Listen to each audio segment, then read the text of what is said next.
દાહોદના આદિજાતિ મ્યુઝિયમ ખાતે શિક્ષક દિવસની ઉજવણી કરવામાં આવી હતી, જેમાં જિલ્લાના શ્રેષ્ઠ શિક્ષકો અને પ્રતિભાશાળી વિદ્યાર્થીઓનું સન્માન કરવામાં આવ્યું હતું। આ કાર્યક્રમમાં સાંસદ જશવંતસિંહ ભાભોર, જિલ્લા પંચાયત પ્રમુખ કરણસિંહ ડામોર, કલેક્ટર યોગેશ નિરગુડે, ધારાસભ્ય મહેન્દ્ર ભાભોર અને જિલ્લા શિક્ષણ અધિકારી સહિતના મહાનુભાવો ઉપસ્થિત રહ્યા હતા।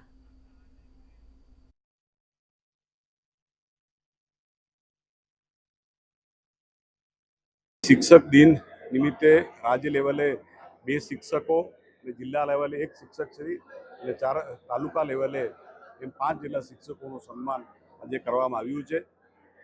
आज पूज्य ठक्कर बापा ने आपणे याद करीए कि दाहोद जिला में 1922 पछी बिल सेवा मंडल की स्थापना करीने शिक्षण क्षेत्रे ठक्कर बापाए खूब सारी कामगीरी करी थी।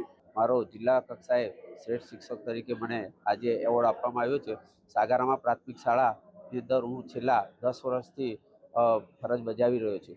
મારી શાળાની અંદર સહઅભ્યાસિક પ્રવૃત્તિની સાથે સાથે શૈક્ષણિક ગુણવત્તાની પણ કાર્ય કરવામાં આવે છે। શાળાના બાળકો ખૂબ આગળ વધે એ માટે અમે સતત પ્રયત્નશીલ રહીએ છીએ।